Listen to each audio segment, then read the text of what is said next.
सभी को मेरा नमस्कार। मेरा नाम प्रोमिस शर्मा है। मैं उम्मीद करता हूँ आप सभी लोग अच्छे होंगे और मैं सबका प्रयास फाउंडेशन से संस्थापक हूँ और अध्यक्ष हूँ। जैसे कि आप सभी लोग जानते हैं कि हमने एक अभियान की शुरुआत करी है, जिस अभियान का नाम है माता पिता सेवा अभियान। इसी अभियान के अंतर्गत हम बहुत बुजुर्ग माँ बाप को रेस्क्यू करते हैं और उन्हें रहने सहने खाने पीने की व्यवस्था करते हैं। और आज हम इसी उद्देश्य की पूर्ति के लिए उसी में आज हम एक अंकल जी से मिले हैं। इन अंकल जी का आप अंकल जी अपना नाम बताइए। मदन गोपाल नंदा। क्या उम्र है अंकल जी आपकी? 69 ईयर्स। 69। आप कहाँ पर रहते हैं प्रेजेंट में? मैं प्रेजेंट में L 712 में रहता हूँ, शास्त्री नगर। शास्त्री नगर। आपका जो पहले एड्रेस है वो कहाँ पर है? उसके पहले मैं दिल्ली में था जी। और पिछले 20 साल से समझिए मैं दिल्ली में रह रहा हूँ। और उसके पहले मेरा अपना मकान था मेरठ के अंदर, सदर बाज़ार में, जी जो मेरे नाम से मकान है। जी और उसमें मेरे बीवी और बच्चे दोनों रहते हैं। जी। 2 मेरे बेटे हैं। आप कितने साल से घर नहीं गए हैं? तकरीबन 20 साल से। 20 साल से। हाँ जी। 20 साल से पहले आप वहीं पर रहते थे? हाँ जी, 20 साल से पहले हम लोग साथ ही रहते थे। जी मेरे बच्चे कॉन्वेंट में पढ़ते थे, जी जी। इंटरनेशनल पब्लिक स्कूल में। दो मेरे बेटे हैं। और उस समय मेरा ख्याल है, अगर मैं सही बोल रहा हूँ तो बड़ा बेटा 10वीं में था और छोटा बेटा 8वीं में था। जी। आपके बीच क्या परिवार में कुछ विवाद जिसके लिए आप हमारे संस्था से आपने संपर्क करा रहने के लिए, आपके परिवार में कुछ परेशानी, इससे जुड़ी हुई परेशानी बताइए आप। देखिए, जो परेशानी थी वो तकरीबन आज से 20 साल पहले हुई जी कि मेरा और मेरी वाइफ का झगड़ा हुआ। बच्चों के साथ कोई दिक्कत नहीं थी, कोई दिक्कत परेशानी नहीं थी। वाइफ के करैक्टर को लेकर हमारे बीच में झगड़ा हुआ और वाइफ ने उस समय मुझे ये कहा कि साहब, मैं जो मेरा इलिसिट रिलेशन है उसे मैं बरकरार रखूँगी, बेशक मैं आपको छोड़ना पड़े। इसी बात को लेकर हमारे बीच में झगड़े हुए, मार पिटाई भी हुई और मैं घर छोड़ के चला गया। और तब से मैं अपना दिल्ली में रह रहा हूँ। पहले मैं अपनी बहन के पास था। बहन की डेथ के बाद फिर मैंने एक मकान किराए पर ले लिया और मैं वहीं रह रहा हूँ। जी। आपको अपनी आपकी वाइफ के साथ रिलेशन के उनका दूसरी जगह अफेयर, इसके बारे में कैसे पता लगा आपको? ये ऐसा था कि जिस समय मैं मेरठ में था, आज से 20 साल पहले की बात बता रहा हूँ, मेरा बिजनेस था कॉम्प्लीमेंट्स का, गिफ्ट आइटम्स का। तो मुझे रोज़ दिल्ली जाना पड़ता था और दिल्ली से मैं समझिए 10-11 बजे सुपरफास्ट से निकलता था और रात को शटल से मैं वापस आया करता था। तो ये मेरा ऑलमोस्ट दिल्ली का रूटीन था। एक दिन जो है गाड़ी कैंसिल हो गई, मैं दिल्ली जा नहीं पाया और वापस घर आ गया। घर आके मुझे पता चला कि मेरी वाइफ जो है अपनी बहन के घर गई हुई है मिलने के लिए। तो मैं सीधा उनके घर चला गया। वो भी शास्त्री नगर में ही रहते थे, मैं सदर में रहता था। तो जैसे ही मैं वहाँ घर में उनके घर में एंटर किया तो मुझे वो अशोभनीय हालत में मिले और मुझे देखते ही मेरी वाइफ एकदम बाथरूम में चली गई। जाके उसने कपड़े वपड़े अपने ठीक किए और तब आई और बस वहीं से हमारे बीच में लड़ाई झगड़ा शुरू हो गया। अच्छा, आपने उसके बाद में कुछ परिवार में कुछ सुलझाने की या इस तरीके की कोई बात नहीं करी?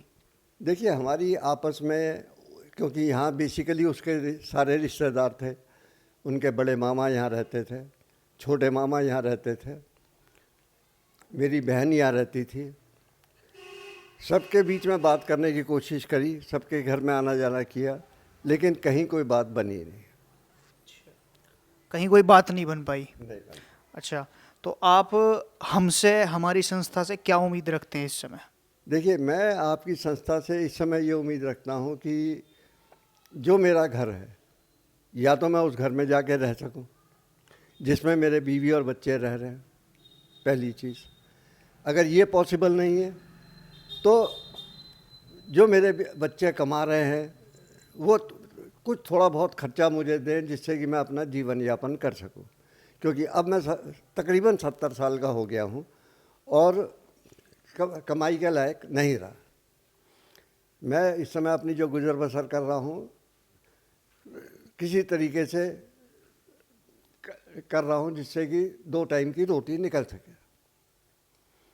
मैं सिक्योरिटी गार्ड की नौकरी कर रहा हूं इस समय। और कुछ आप पूछना चाहेंगे तो बताइए। अच्छा, आप अभी इस समय सिक्योरिटी गार्ड की नौकरी कर रहे हैं, तो आप सबसे पहले चाहते हैं कि घर पर जाकर हाँ। आपके कुछ कॉम्प्रोमाइज़ या कुछ बात करी जाए फैमिली में, हाँ। ताकि आपके लिए जीवन यापन के लिए कुछ व्यवस्था हो जाए। कोई व्यवस्था हो जाए। अच्छा अच्छा अच्छा। दूसरा, अगर व्यवस्था नहीं हो पाती है तो अगर उसके बाद में फिर आप क्या सोचते हैं? अगर कोई व्यवस्था नहीं हो पाती तो मैं, जब तक मेरे शरीर में जान है, तो मैं या नौकरी मैं कर सकता हूँ, मैं नौकरी करूँगा। और जिस दिन नौकरी करने के लायक नहीं रहा उस दिन आपकी संस्था में आकर खाना पीना और रहना शुरू कर दूँगा। अच्छा, आप ये चाहते हैं कि जब तक मेरे हाथ पैर चल रहे हैं हाँ। तब तक मैं अभी कर रहा हूँ, जब नहीं कर पाता तो मैं आपकी संस्था में आ जाऊँगा, ये आप हमसे उम्मीद रखते हैं। लेकिन उससे पहले उम्मीद रखते हैं कि हमारे कुछ कॉम्प्रोमाइज़ हो जाए। आपकी संस्था मेरे लिए कुछ कर सके, कोई हमारे बीच में कॉम्प्रोमाइज़ करा सके। और अगर नहीं हो सकता तो जैसा अब चल रहा है वैसा ही चलेगा, तो कोई दिक्कत नहीं है। जब तक ऊपर वाले को मंजूर है हम इसी हिसाब से रहेंगे। देखिए अंकल जी, हमारी संस्था इसी तरीके से कार्य करती है। सेवा भाव के लिए हमने इस संस्था की स्थापना करी है और हम उन्हीं माँ बाप सेवा अभियान के उद्देश्य को ही लेकर आगे बढ़ भी रहे हैं रेगुलर। हम उम्मीद करते हैं कि आपका इसको प्रशासनिक तरीके से और अपने तरीके से हम इसको सुलझाने का प्रयास जरूर करेंगे।